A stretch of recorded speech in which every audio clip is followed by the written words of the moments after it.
हूँ गुंजन ग्रोवर और आज हम बात करने जा रहे हैं एक ऐसी कंपनी की जो अदानी के ट्रेंड पर जाती दिख रही है। राइजिंग इंटरेस्ट रेट एनवायरनमेंट और इकोनॉमिक ग्रोथ में स्लोडाउन जैसी कंडीशंस किसी भी हाईली लेवरेज कंपनी के लिए डेंजरस साबित हो सकती हैं। और अगर कुछ टाइम पहले तक ऐसा हाइपोथेसिस था कि बड़ी कंपनीज इन फैक्टर से इंसुलेटेड होती हैं, तो ऐसा बिल्कुल नहीं है। पिछले कुछ दिनों से billionaire Anil Agarwal led Vedanta news में है, और वो भी गलत रीजंस की वजह से। Indian commodity mining giant company Vedanta एक डेट क्राइसिस में है, और ये छोटा मोटा डेट नहीं है। 11.8 बिलियन डॉलर्स का डेट है, यानी कि 90,000 करोड़ से भी ज्यादा। और वेदांता के केस में भी फॉरेन रेटिंग एजेंसीज ने इस पूरे मॉडल में एक क्रिटिकल रोल प्ले किया है। ये कहानी तो कुछ सिमिलर सी लगती है, इजंट इट? जी हाँ, अदानी मेल्टडाउन के बाद अब एक और इंडियन बिजनेस ग्रुप यानी कि वेदांता क्राइसिस ने इंडिया की इन्वेस्टिंग कम्युनिटी में टेंशंस रेज कर दी हैं। कर्ज के दबाव में अब बड़ी बड़ी कंपनीज जूझ रही हैं, और स्पॉटलाइट अब शिफ्ट हो चुकी है इंडिया की सबसे बड़ी माइनिंग कंपनी वेदांता पर। वेदांता के शेयर्स की 8 ट्रेडिंग सेशंस की लूजिंग स्ट्रीक वेडनेसडे को ब्रीफली ब्रेक हुई थी, और वो भी इसलिए क्योंकि वेदांता की parent company Vedanta resources limited ने अपने स्टेटमेंट में कहा था कि उन्होंने मार्च 2023 तक मैच्योर होने वाली सभी लोन्स को प्रीपे कर दिया है। इसके साथ उन्होंने ये भी आश्वासन दिया है कि वो जून 2023 तक की सभी अपनी डेट सर्विसिंग रिक्वायरमेंट्स को पूरा करने में सक्षम है। मतलब उनके अकॉर्डिंग तो ऑल इज वेल। लेकिन दूसरी तरफ गवर्नमेंट ऑफ इंडिया भी Vedanta owned Hindustan zinc limited से नाराज है। वेदांता ग्रुप के लिए मामला थोड़ा संगीन होता हुआ नजर आ रहा है। अब आप पूछेंगे कि इन दोनों खबरों के बीच रिलेशन क्या है, अब बात यहां तक अचानक कैसे आई? डोंट वरी, आज के इस वीडियो में हम आपको विस्तार से बताएंगे कि वेदांता ग्रुप पर किसका कर्ज है, इस कर्ज को चुकाने की डेडलाइन क्या है, भला हिंदुस्तान जिंक इस स्टोरी में क्यों अपने आप को सेंटर स्टेज पर पा रहा है, और अनिल अग्रवाल के लिए आगे चैलेंजेस क्या है। तो चलिए शुरू करते हैं।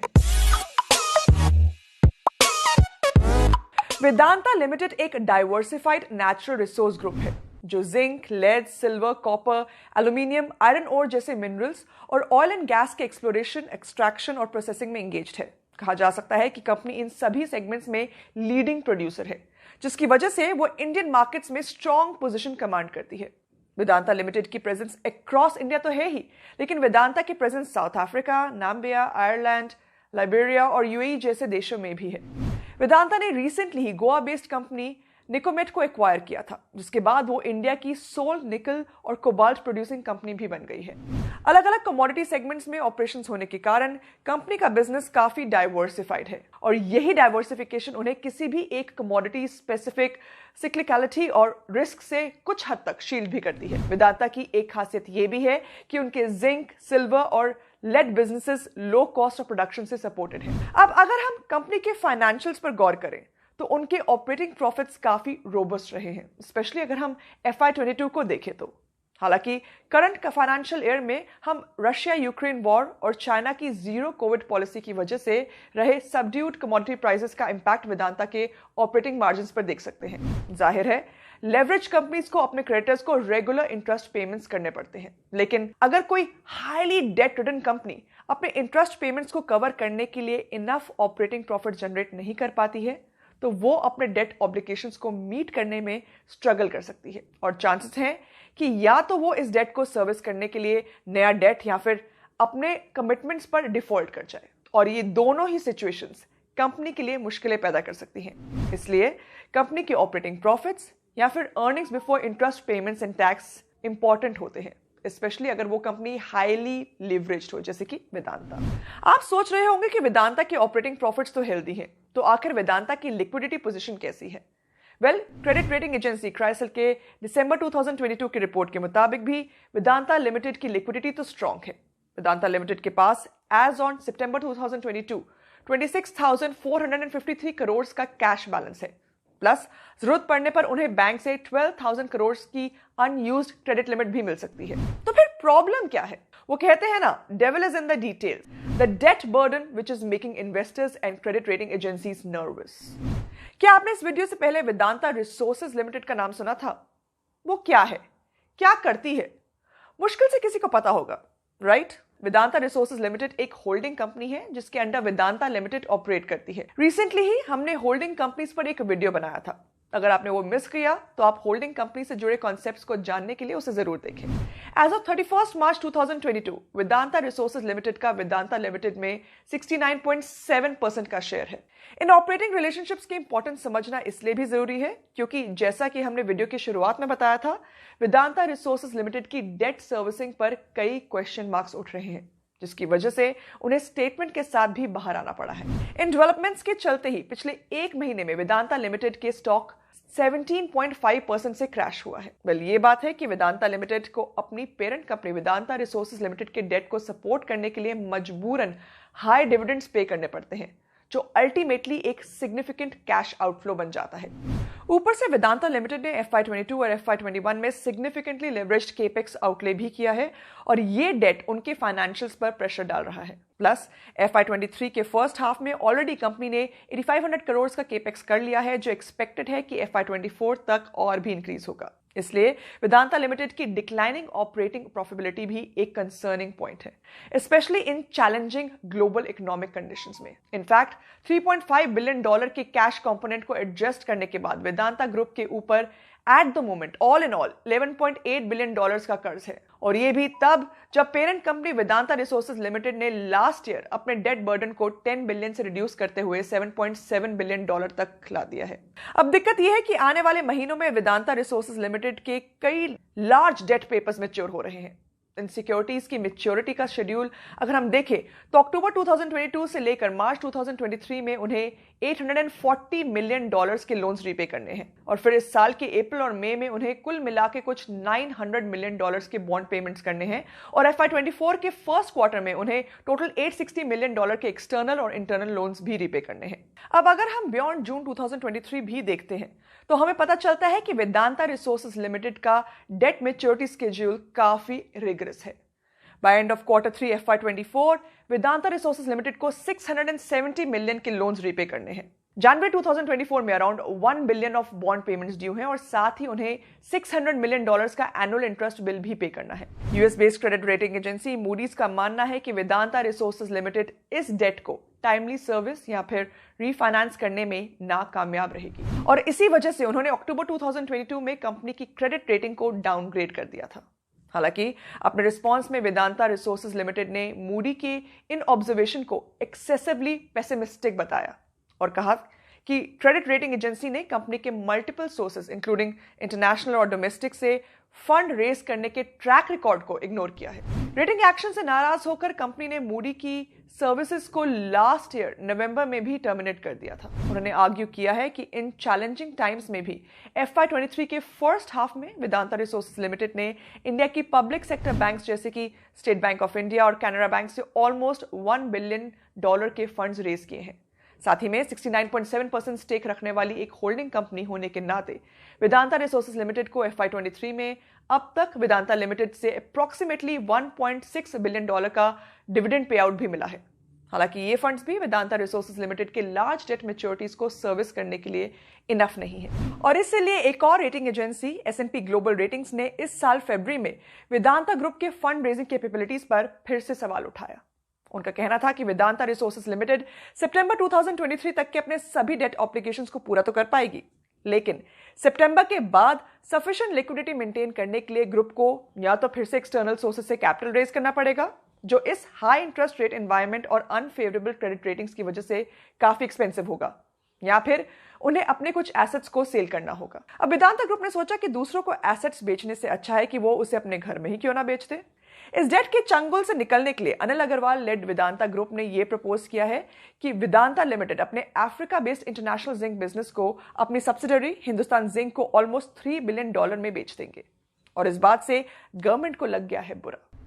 अब आखिर वेदांता और गवर्नमेंट ऑफ इंडिया दोनों एक ही कंपनी में आखिर इन्वॉल्व कैसे हुए? बात कुछ ऐसी है कि हिंदुस्तान जिंक लिमिटेड एक्चुअली में एक CPSE यानी कि सेंट्रल पब्लिक सेक्टर एंटरप्राइज थी। CPSE का मतलब होता है कि ऐसी कंपनी जिसमें गवर्नमेंट का स्टेक 51% या फिर उससे ज्यादा का हो। यह कंपनी मिनिस्ट्री ऑफ माइंस के अंडर में आती थी, लेकिन 2002 में गवर्नमेंट ने इसे प्राइवेटाइज कर दिया। गवर्नमेंट ने अपने 26% स्टेक और कंट्रोल को Sterlite opportunities and ventures limited को बेच दिया था। कुछ समय बाद फिर से गवर्नमेंट ने 18.92% स्टेक स्टरलाइट को सेल करा था, और यही स्टरलाइट ग्रुप को आज आप वेदांता के नाम से जानते हैं। लेकिन आज भी गवर्नमेंट ऑफ इंडिया के पास हिंदुस्तान जिंक में 29.54% स्टेक है। अब Vedanta resources limited Vedanta limited की होल्डिंग कंपनी है और यही Vedanta limited listed entity Hindustan zinc में 64.9% स्टेक ओन करती है और साथ ही जिंक इंटरनेशनल में वो 100% स्टेक रखती है। और वेदांता लिमिटेड अपने डेट प्रॉब्लम से रिलीफ पाने के लिए अपनी 100% subsidiary Africa based zinc international को हिंदुस्तान जिंक को सेल करना चाहती है। जिंक इंटरनेशनल को सेल करने के बाद एक तरह से वेदांता को अपने पैसे मिल जाएंगे और दूसरी तरफ हिंदुस्तान जिंक को भी जिंक इंटरनेशनल की माइंस और रिसोर्सेज का एक्सेस मिल जाएगा। इस प्रपोज्ड सेल के बाद हिंदुस्तान जिंक के पास कुल मिलाकर 35 मिलियन टन के जिंक रिजर्व्स और रिसोर्सेज हो जाएंगे और आने वाले समय में यह भी माना जा रहा है कि माइनिंग एक्टिविटीज और भी ज्यादा तेजी से बढ़ने वाली हैं, जिसके चलते हिंदुस्तान जिंक दुनिया की सबसे बड़ी जिंक माइनिंग कंपनी बन जाएगी। इनफैक्ट माना जा रहा है कि ये स्केल ऑफ ऑपरेशंस के चलते उनकी कॉस्ट ऑफ प्रोडक्शन पर भी काफी असर देखने को मिल सकता है। एक मिनट, अब आप पूछेंगे कि फिर आखिर दिक्कत क्या है? सब सही तो है? Well, not all is well with the deal. Systematix research के हिसाब से देखें तो हिंदुस्तान जिंक आज R&R पर टी यानी कि रिसोर्सेज इन रिजर्व पर मेट्रिक टन के हिसाब से अराउंड $633 पर टी के अराउंड ट्रेड हो रहा है। अब उसी समय इस डील की वैल्यूएशन के अकॉर्डिंग वेदांता की जिंक इंटरनेशनल के एसेट्स को $851 पर टी पर वैल्यू किया जा रहा है। इसका मतलब 35% का प्रीमियम। अब आखिर आपको कोई चीज ज्यादा पसंद आए या उससे आपको दिख रहा है कि आने वाले समय में काफी फायदा हो सकता है, तो आप प्रीमियम देना क्यों नहीं प्रेफर करेंगे? बट यहां सिर्फ एक जन की बात नहीं हो रही, यहां उन सभी शेयर होल्डर्स की बात हो रही है जिनको ये 35% प्रीमियम एक तरह से काफी एक्सपेंसिव लग सकता है। और शायद यही देखने को भी मिला था जब ये अनाउंसमेंट अराउंड जैन 2023 में हुई थी। तो इस डील की वैल्यूएशंस अनफेवरेबल होने की वजह से कंपनी का स्टॉक अराउंड 10% तक गिर गया था। इसके अलावा भी माइंस की खरीदी आखिर कोई विंडो शॉपिंग तो है नहीं। इसके एक्विजिशन में कंपनी को अराउंड $3 बिलियन का खर्चा होगा, लेकिन कंपनी के पास फिलहाल $2 बिलियन तक का ही अरेंजमेंट है। इसका मतलब बाकी के पैसे कंपनी को मार्केट से बोरो करने होंगे और इसी के साथ बस पलक झपकते ही एक कैश रिच कंपनी डेट में आ जाएगी। पर अब आपको एक सवाल यह भी होगा कि आखिर गवर्नमेंट को क्या दिक्कत है इन सबसे? आफ्टर ऑल गवर्नमेंट ने तो अपना significant stake with controlling rights कब के बेच दिए थे। तो बात यह है कि गवर्नमेंट काफी टाइम से डाइवेस्टमेंट टारगेट्स को अचीव करने के लिए हिंदुस्तान जिंक में अपना बचा हुआ स्टेक सेल करना चाहती है। और अगर गवर्नमेंट ने इस डील की न्यूज आने से पहले अपना स्टेक सेल कर दिया होता तो उन्हें अराउंड 40,000 करोड़ मिलते, लेकिन इस न्यूज के आने के बाद हिंदुस्तान जिंक के स्टॉक प्राइसेस नीचे चले गए, जिसके चलते गवर्नमेंट को अब पहले के मुकाबले स्टेक सेल करने पर कम पैसे मिलेंगे। इनफैक्ट आज ये माना जा रहा है कि गवर्नमेंट इस डील के चलते लीगल एक्शंस भी ले सकती है। पिछले महीने ही मिनिस्ट्री ऑफ माइंस ने कहा था कि ये पूरी डील एक रिलेटेड पार्टी ट्रांजैक्शन है और सरकार इस डील को अपनी सहमति नहीं दे सकती। रिलेटेड पार्टी ट्रांजैक्शन एक तरह से स्मॉल शेयर होल्डर्स के लिए काफी इंपॉर्टेंट चीज हो जाती है। इसके चलते हमें यह पता लगता है कि प्रमोटर या फिर कंपनी से जुड़ी कोई एंटिटी कहीं किसी तरीके से पैसे या दूसरे किसी एसेट्स में गोलमाल तो नहीं कर रही। और अगर इसी कारण प्रपोज्ड सेल आगे नहीं जाती तो वेदांता रिसोर्सेज लिमिटेड के लिए सही में सस्टेनेबल वे में फंड्स रेज करना मुश्किल हो जाएगा। देखा जाए तो अनिल अग्रवाल के लिए इंपॉर्टेंट है कि वो गवर्नमेंट को किसी भी तरह से मना ले। तो फिर अब आगे क्या होगा? Let's talk about the latest on the situation. और अगर हम हिंदुस्तान जिंक के सेल की बात करें तो गवर्नमेंट ऑफ इंडिया ने अपनी पोजीशन को रीइंफोर्स करते हुए सेबी को रिसेंटली इन्फॉर्म किया है कि वो इस डील के अगेंस्ट है। लुक तो ऐसा रहा है कि ये मामला आसानी से सॉल्व होने वाला नहीं। रही बात डेट बर्डन की, तो वेदांता ग्रुप ने कहा है कि वो फुली कॉन्फिडेंट है कि वो अपने डेट मैच्योरिटीज को सर्विस कर पाएंगे और वो बैंक से $1 बिलियन की फ्रेश फंडिंग रेज करने में एक एडवांस स्टेज पर है। वेदांता लिमिटेड भी अपनी सब्सिडरीज के थ्रू ऑलमोस्ट $1 बिलियन रेज कर रही है, जो इवेंचुअली वेदांता रिसोर्सेज लिमिटेड को एक इंटर कंपनी लोन के फॉर्म में फॉरवर्ड होगा। इन्वेस्टर्स के फेयर को दूर करते हुए वेदांता रिसोर्सेज लिमिटेड ने इस मंथ में मैच्योर होने वाले लोन्स को ऑलरेडी प्रीपे कर दिया है। पिछले 11 मंथ्स में अपनी बैलेंस शीट को लगभग $2 बिलियन से डीलेवरेज करने के बाद वेदांता ग्रुप कॉन्फिडेंट है कि वो अपनी लिक्विडिटी और डेट रिक्वायरमेंट्स को मीट करने में पूरी तरह से सक्षम है। ये स्टेटमेंट्स के बाद ही वेदांता लिमिटेड के स्टॉक प्राइस ने अपने डाउनवर्ड मोमेंटम को रिवर्स करते हुए एक स्ट्रॉन्ग कमबैक किया है। 3 मार्च फ्राइडे को ट्रेडिंग आवर्स में कंपनी के शेयर्स ऑलमोस्ट 4.5% से अप थे और ये इंडिकेट करता है कि इन्वेस्टर्स कंपनी के टाइमली डेट रीपेमेंट कमिटमेंट्स को मीट करने की एश्योरेंस को बाय कर रहे हैं। लेकिन सिर्फ कॉन्फिडेंस पर बात नहीं चलती। Let's talk about the challenges ahead for Vedanta. Bloomberg के एंडी मुखर्जी ने अपने कॉलम में लिखा है कि इंडिया की one of the largest mining magnet Vedanta limited फिलहाल 2 मेजर प्रॉब्लम्स फेस कर रही है।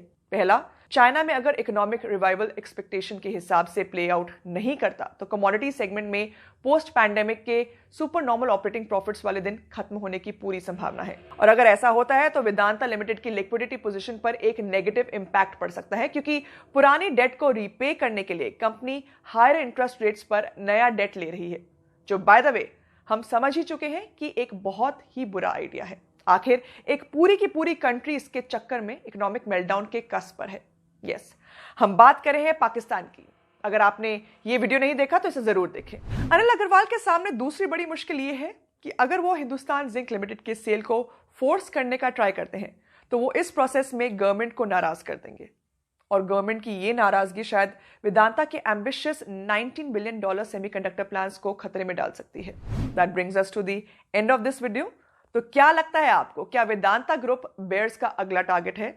क्या उनके डिफॉल्ट के चांसेस एग्जैजरेटेड हैं? कमेंट सेक्शन में हमें बताना मत भूलें। हम आपको बता दें कि हम कोई भी स्टॉक या फिर कोई भी फंड रेकमेंड नहीं करते हैं, and all of this is just for educational purposes.